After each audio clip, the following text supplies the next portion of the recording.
Hello.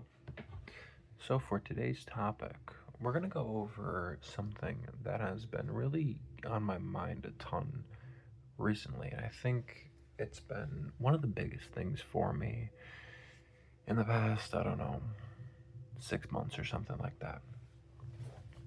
It's the idea of being yourself and just the sense of self in general. There are so many, different ways in which this um, thing that we are has been hypothesized to exist, right? You have things like the human soul, and you have things like the ego, and you have more like psychological or spiritual or philosophical or metaphysical ideas about what it means to be you. You have people who believe in things like the blank slate, where a human being is just this thing that can be sort of programmed in a certain way. And you have people who are entirely against that. I more so fall into the camp of, well, maybe both are a little bit true. Um, and I could see both. There's this analogy I like about the truth. And the truth is oftentimes like, we'll see if I can do it with this. The truth is oftentimes like a cylinder. So depending on which angle you look at it, the truth can look like a circle. Ignore that. A circle, or it could look like a rectangle. But in actuality, it is a cylinder, right? Both of those things are true, but from whatever perspective you're looking at, you'll maybe miss some details.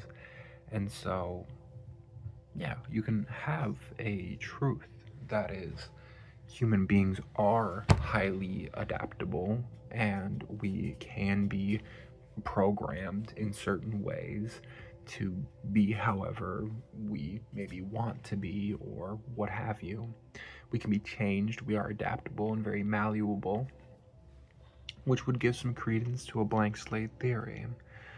But we also have this sort of innate personality or being or selfhood that is um, God given, universe given, whatever you want to say, whatever you believe in. And this is something I've been kind of struggling with for a little while now. And I've I used to be someone who was very much in the side of the blank slate. My motto was, maybe not motto, but an idea I had in one of my earlier writing pieces was, you do not find yourself, you create yourself. And I don't necessarily, like I said, think that's entirely incorrect. I've seen the way in which I myself have changed. I honestly have a hard time relating myself now to the man I was, just a few years ago. I've changed so much, and I feel like a lot of people probably have a very similar experience. You see people who, will go through like midlife crises, or there's a lot. I think there was a trend going around with Gen Z. I'm Gen Z, where we were having quarter life crises or crisis. Um, they were having quarter life crises, and I thought that was very interesting because I think it shows sort of like a lack of a sense of self, especially when you're someone. Well, usually the idea of a midlife crisis, right, is you eventually get to a point in your life when you have gained so much like freedom or autonomy that you start to self-reflect a little more, and you realize the position you're in, and you realize just how little you've done for yourself and how much you've done for other people, or how fake you've been, or how you've been going through the motions for 40 years or whatever. And I feel like a lot of Gen Z is experiencing something similar to that because, well, a lot of us are in this state where we don't have the like easy path to getting to high level employment or whatever. A lot of us go and graduate college and get terrible dead end jobs or become neets or don't even go to college and end up, neat, unemployed, chuds slapping our bellies or whatever, right? I don't understand all that. I'm not super online, but maybe that's funny.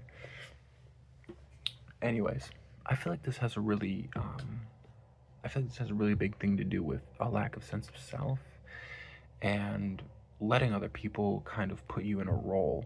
When you're growing up, you are a lot of people are placed into these roles and they attach like a sense of self or identity to the roles that they're placed in, right? And you can say the same thing for anyone that works at like a job and takes it really seriously, someone say like someone going through a midlife crisis in their 40s and they've done nothing but climb the corporate ladder their whole life until they end up in this middle management position that they get stuck at, and then they look back and they're like, what even am I, what am I? And it just crushes them until they feel like they're nothing, and then it's existential crisis. I need to go buy a new car.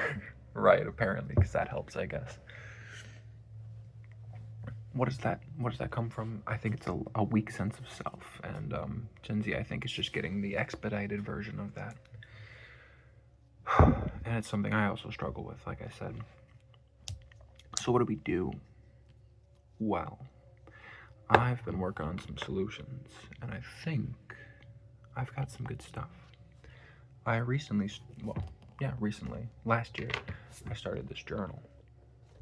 This wacky journal that has a bunch of words and pictures all over it and stuff that's really cool to me. It's all going to be flip flop for you guys. Um, Sorry, I don't have the best way to display this.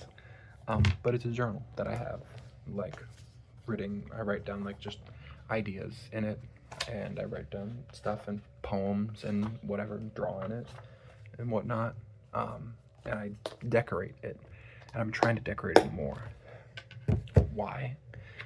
Because I'm creating something. Art, dude, art. Art allows you to express yourself in a way that is different than anyone else telling you what you are. You just get to be. I think this is really important and missing for a lot of people. I think art might honestly kind of be the key that a lot of people are missing when it comes to their like self-improvement journey. There's so many people that are like grind set, lock in, twin, you gotta fucking get this bread, when what they need to be doing is making things that are beautiful and finding themselves. I don't know. Maybe I'm just a brokey, loser, hippie, or whatever. But I don't think so.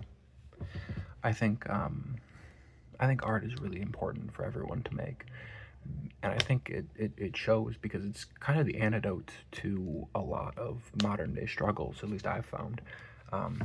My sense of self feels a lot better when I'm able to express and able to write down my thoughts and work through them and like you could say from like a psychological perspective maybe integrate them, looking back at my past and making art with it, coming to terms with a lot of things that have happened to me, crafting narratives. You could say maybe it's cope and I'm crafting narratives that make me feel better. I think that's also a practice in staying humble and being able to look at your flaws objectively. There's steps to all of this, and many pitfalls along the way, like any pursuit. The issue is we're not really told about them. Art class in school is just, not all that big a deal. It's just an easy A for most people. What they should be teaching us, I think, is the actual benefits of creating art, which are a greater sense of self, for me at least. It's soothing, it's calming, feels good, even to make something super simple. Actually, I'll grab something real quick.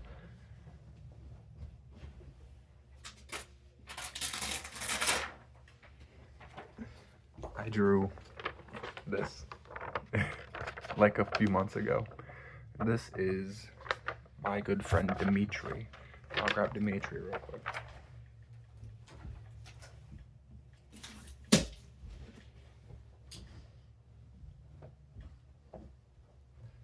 This is Dimitri. Dimitri. He's a little dirty. I don't know if you saw that, but that's Dimitri. And I drew Dimitri, and I made a picture of him, and I hung it on my wall. Why? Because Dimitri is a big part of my life, and I love him very dearly, even though he's just a fucking squishmallow, right? But he represents a lot of things for me, and making art and putting it on my wall felt good. It felt like self-expression. It felt like making something. And the random doodles and scribbles all over my this says you are exactly where you're supposed to be. These are tons of just different things. Doing those little doodles and scribbles, making art, whatever it is. It doesn't have to be, profound in any way. I have art supplies. I think they're up there. I'm not gonna grab them. It's too much. I've already grabbed too many things. But making art, I think, is an excellent way just to combat feeling this lost. It makes you kind of face yourself in a way and allows you to express yourself in a way that is completely devoid of all the labels that you may have had placed on you. And of course, we can create art from a place in which we are living this label that we have had placed on us, or maybe enforce on ourselves. But I think it can also be an antidote to it. Once again, it's more of a systemic issue, I think, with the way society, culture, sociology, whatever. But for anyone looking to help with those sorts of things, I genuinely think art, even on the smallest level, I was never an artist, never. I mean, as you can tell by my drawing of Dimitri, it is not good or high level by any means. It's just a silly little drawing, but it means a lot to me, and I love it a lot. And I get to hang it on my wall and look at it and feel happy. It's something small like that. And my journal, notebook, that is a big thing for me. It makes me feel less attached to any specific ideas and makes me just feel like I am just here to make something and be who I am. Whatever that means right now, as I focus on a billion different ventures at once.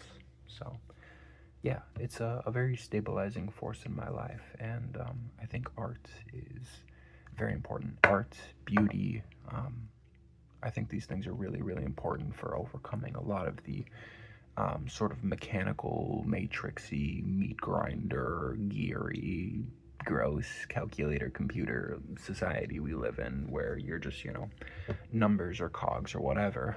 No. You're a human being. You're beautiful. You radiate light. You're made of vibrations and energy and fucking stars and shit. Like, be a star. I wrote it on here, I think. It says it's a star, and it just says, you dummy. Yeah. Just stupid stuff like that. And, yeah, just express yourself. Just write your thoughts down. I think it's really, really important. Yeah. Yeah. That's just stuff that's really helped me. So hopefully this is helpful to somebody, and I think it's an interesting little conversation. So, yeah, who are we? What are we? What is at the core of a human being? I don't know, but it looks like that, and it looks like pictures of Dimitri, and it looks like me. It looks like you too, twin. And you're pretty. Probably. You are, on the inside, at least. No, you're probably pretty on the outside, too. Okay, I'm getting off track. Anyways, I'm sure I'll probably have a lot more discussions about this. I've written far more in-depth thoughts and different angles too. You can see some of my work on my Substack if you want to check that out, about the sense of self. And I wrote about masks and interactions and stuff like that too. So yeah, a little more of a fun video today as opposed to me crying and talking about my sadness or whatever. So yeah, thank you. I love you. Go take care of yourself and do something stupid and fun. Goodbye.